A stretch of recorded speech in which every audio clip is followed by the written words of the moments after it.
Krisis ekonomi tahun 2008 dan apa dampaknya terhadap perekonomian Indonesia. Krisis tahun 2008 terjadi di Amerika Serikat dan Eropa yang menjadi pusat keuangan dunia. Hampir seluruh produk keuangan berasal dari Amerika Serikat, kemudian dijual ke negara-negara di seluruh dunia.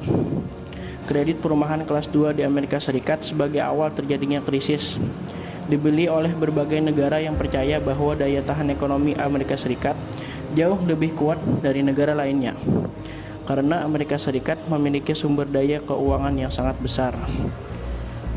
Faktor yang mempengaruhi terjadinya krisis ekonomi. Pertama, tata keuangan global yang berporos ke Amerika Serikat. Produk derivatif yang diproduksi oleh Amerika Serikat dijual ke berbagai negara dalam berbagai bentuk. Mulai dijual di pasar modal dengan prinsip pasar bebasnya sampai menjadi instrumen pembangunan, seperti utang luar negeri yang syarat dengan muatan politis. Hampir tidak ada negara yang tidak memiliki hubungan keuangan dengan Amerika Serikat. Inilah yang menjadi krisis tahun 2008 menjadi krisis yang meluas secara global karena krisis bersumber dari Amerika Serikat. Kedua, sistem ekonomi dan perdagangan global.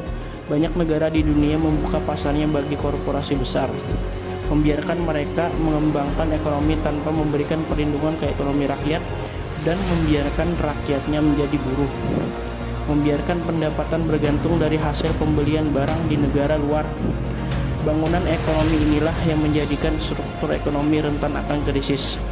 Ini yang menyebabkan banyak negara yang terkena imbas dari krisis di Amerika Serikat, karena banyak korporasi besar Amerika Serikat yang ikut bangkrut akibat krisis yang menguasai perekonomian di negara-negara tersebut.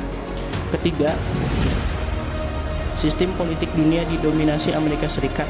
Selain Amerika Serikat menjadi aktor dominan dalam tata keuangan global, Amerika Serikat juga dominan dalam politik global. Amerika Serikat melalui kebijakannya mendorong ekonomi dunia terbuka bagi pasar Amerika. Secara keuangan, ekonomi, dan politik, Indonesia mengamini sistem yang ditawarkan Amerika Serikat, mulai dari pasar modal pro pasar, dana pembangunan yang bersumber dari utang luar negeri, industri yang berbasis ekspor, tidak memberikan perlindungan bagi industri dalam negeri, hingga melahirkan kebijakan-kebijakan ekonomi pro pasar.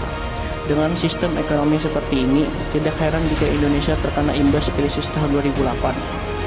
Secara umum, kondisi perekonomian Indonesia sebagai dampak langsung yang dirasakan akibat krisis tahun 2008 antara lain tingginya pengangguran dan angka PHK akibat menurunnya produksi ekspor akibat ketergantungan pasar luar, bertambahnya beban utang luar negeri sebagai konsekuensi stimulus fiskal untuk penyelamatan krisis, banyak kasus perampasan tanah akibat proyek-proyek infrastruktur, tingginya angka kekerasan akibat konflik agraria, terabaikannya pelayanan publik akibat dana lebih digunakan untuk penyelamatan perbankan, masyarakat semakin miskin akibat penggunaan sumber daya keuangan untuk penyelamatan korporasi.